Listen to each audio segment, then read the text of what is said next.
मुल्क की सियासत में एक बार फिर हंगामा खेज पेशरफ जारी है। हुकूमत की नाअहली और कमज़ोर प्लानिंग के बायस पहली मरतबा सूरत हाल पाकिस्तान तहरीक इंसाफ के हक में है।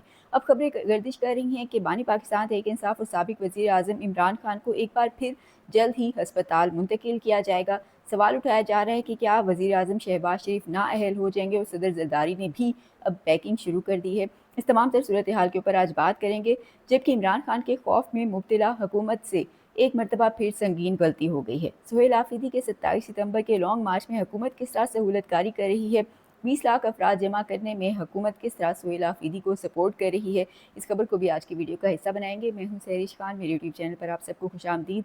सबसे पहले इसी हवाले से बात कर लेते हैं, जो कि मुल्क की ताज़ा तरीन सियासी सूरत हाल है। पाकिस्तान तहरीक इंसाफ, जिसका हर बार मुसलसल नाकाम हो रहा था, अचानक उसने हुकूमत को पहली मरतबा हकीकी मायनों में मुश्किल में डाल दिया है। अब हुकूमत सूरत हाल ये है कि हुकूमत खुद अब सफाइयाँ दे रही है और इक़्तिदार बचाने के तरीके भी ढूंढे जा रहे हैं। मुतअद्दिद नाकामियों के बाद फाइनली पाकिस्तान तहरीक इंसाफ का एक इकदाम काम कर गया है। बज़ाहिर पाकिस्तान तहरीक इंसाफ ने बड़ी महारत से ये हिकमत अमली अपनाई और ऐसा काम किया जिसमें कोई जल्दबाजी नज़र नहीं आती। हर लिहाज से सोच समझ कर उठाया गया ये कदम अब हुकूमत को मुश्किल सूरत हाल में डाल रहा है, और बज़ाहिर अब हुकूमत को लेने के देने पड़ चुके हैं।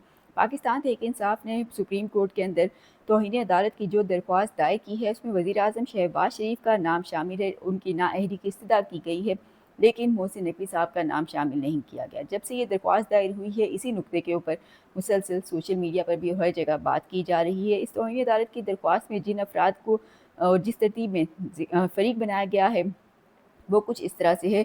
लेफ्टिनेंट रिटायर्ड सुहेल अशरफ, ये चीफ कमिश्नर इस्लामाबाद, जबकि अहमद रज़ा सरवर सेक्रेटरी दाखिला, मियाँ सालिक जलाल आईजी जेल खाना जात, साजिद बेग सुप्रिटेंडेंट अडयाला जेल, और फिर नाम आता है मियाँ मोहम्मद शहबाज शरीफ का वज़ीर आज़म पाकिस्तान, आज़म नज़ीर तारड़ वज़ीर कानून, अताउल्ला तारड़ वफाकी वज़ीर इत्तलाआत। ये तमाम तर अफराद तौहीन अदालत की दरख्वास्त में फ़रीक बनाए गए हैं। तौहीन अदालत की दरख्वास्त इमरान खान की बहन डॉक्टर उज़मा की जानिब से दायर की गई है। पहली मरतबा इमरान खान की लीगल टीम को हकीकी मायनों में सराहा जा रहा है। उज़मा खान की दरख्वास्त पर पाकिस्तान तहरीक इंसाफ के वकला ने ऐसा काम किया है जिसने हुकूमत को अभी से ही मुश्किल में डाल दिया है। अभी सिर्फ दरख्वास्त दायर हुई है, उसके ऊपर आगे प्रोसेस नहीं हुआ। अभी दरख्वास्त समाअत के लिए मुकर्रर नहीं हुई, लेकिन हुकूमत की दौड़ें लग चुकी हैं।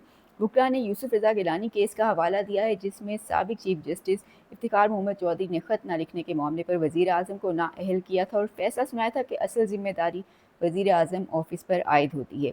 इसी बुनियाद पर तहरीक इंसाफ की दरख्वास्त के अंदर ये इस्तदा की गई है कि मौजूदा वज़ीर आज़म को भी नाअहल करार दिया जाए। तौहीन अदालत की दरख्वास्त का जायज़ा लिया जाए तो इसमें एक अहम तरीन हिस्सा या नुक्ता यही करार दिया जा रहा है कि मोहसिन नकवी साहब का नाम शामिल नहीं है। सवाल उठाया जा रहा है कि उनका नाम क्यों नहीं शामिल किया जा रहा, और बज़ाहिर हुकूमती इत्तेहाद के लिए इसके अंदर एक पैगाम भी छुपा हुआ नज़र आ रहा है। पाकिस्तान तहरीक इंसाफ ने अपनी दरख्वास्त में हुकूमत की जानिब से अदालती अहकामात के अदम तामील को बेहतरीन अंदाज में पेश किया है। अब जैसे ही ये दरख्वास्त सुप्रीम कोर्ट में दायर हुई, उसके फ़ौरन बाद हुकूमत सफाइयाँ देने लग गई है। वफाकी वज़ीर अताउल्ला तारड़, जिन्होंने इमरान खान की शिफा अस्पताल के बजाय पिम्स अस्पताल मुंतकिली की तस्दीक ट्विटर के ऊपर बड़े फातिहाना अंदाज में की थी, अब प्रेस कॉन्फ्रेंस करके वजाहत देते हुए नजर आए।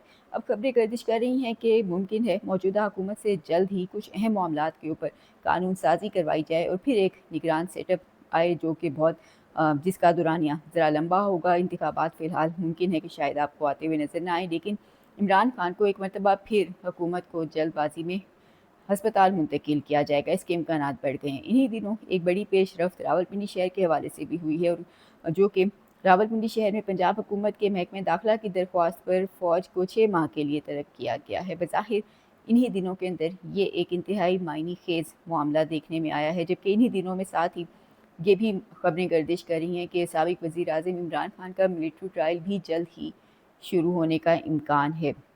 ऐसे में रावलपिंडी के अंदर अगले 6 महीने के लिए फ़ौज की तैनाती के ऊपर भी इसको इसी खबर के साथ फ़िलहाल जोड़ा जा रहा है। सोशल मीडिया पे खासतौर पे खबरें गर्दिश कर रही हैं। दूसरी जानिब हुकूमत से एक के बाद एक ब्लंडर सरजद हो रहा है, और ये सिलसिला फ़िलहाल रुक नहीं रहा, बल्कि ये चलता जा रहा है। बज़ाहिर इमरान खान का खौफ एक बार फिर हुकूमत ने महसूस किया है, ख़ास तौर पे उनकी शिफा इंटरनेशनल से अडयाला जेल से शिफा इंटरनेशनल अस्पताल मुंतकिली का जो रास्ता था, वहाँ पर जिस तरह लोगों ने ख़ास तौर पे फूल निशावर किया और तमाम तर मनाज़िर रहे, जिस तरह इमरान खान हेडलाइंस के अंदर रहे और عوام کا جو رد عمل تھا یقینی طور پہ حکومت اس کے بعد عمران خان کی واپسی کا خوف بہت کھل کر محسوس کر رہی ہے۔ ایسے میں عمران خان کا پیغام آنے کے بعد سہیل آفریدی نے جارحانہ انداز اپناتے ہوئے ایک بار پھر سے کہا ہے کہ وہ 27 ستمبر کی بھرپور تیاریاں کر رہے ہیں، لانگ مارچ کو کامیاب بنانے کی کوشش کر رہے ہیں اور اس بار تقریباً 20 لاکھ افراد کو اسلام آباد لانے کا بھی پیغام دیا ہے۔ بظاہر یہ بیانات اور اپوزیشن حکومت کے لیے شاید اتنا بڑا خطرہ نہیں ہے، لیکن جتنا بڑا خطرہ یہاں پر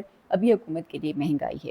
عمران خان کے دور حکومت کے اندر بھی دیکھا جائے تو ان کے زوال کی ایک بڑی وجہ اور عوام میں ان کی عدم مقبولیت کی ایک بڑی وجہ اس وقت کی مہنگائی تھی، جو کہ اب اس سے کئی گنا زیادہ بڑھ چکی ہے۔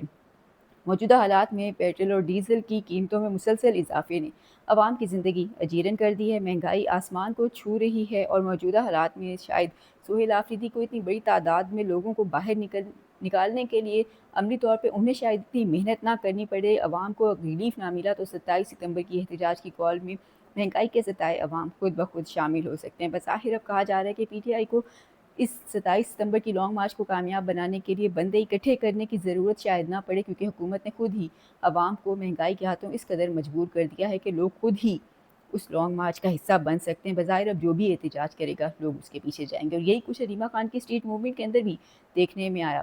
جس طرح عمران خان کی بہن اپنے بھائی کے لیے نکلی تھیں باہر احتجاج کے لیے، لیکن عوام نے جس طرح ان کا والہانہ استقبال کیا، ان کی اسٹریٹ موومنٹ کا عوام جس طرح حصہ بنی، وہ یقینی طور پہ ناقابل فراموش رہا ہے۔ اور کہا جا رہا ہے کہ اس کے اندر بہت سے افراد وہ بھی تھے جن کا پاکستان تحریک انصاف سے تعلق نہیں تھا، وہ ان کے ورکرز نہیں تھے۔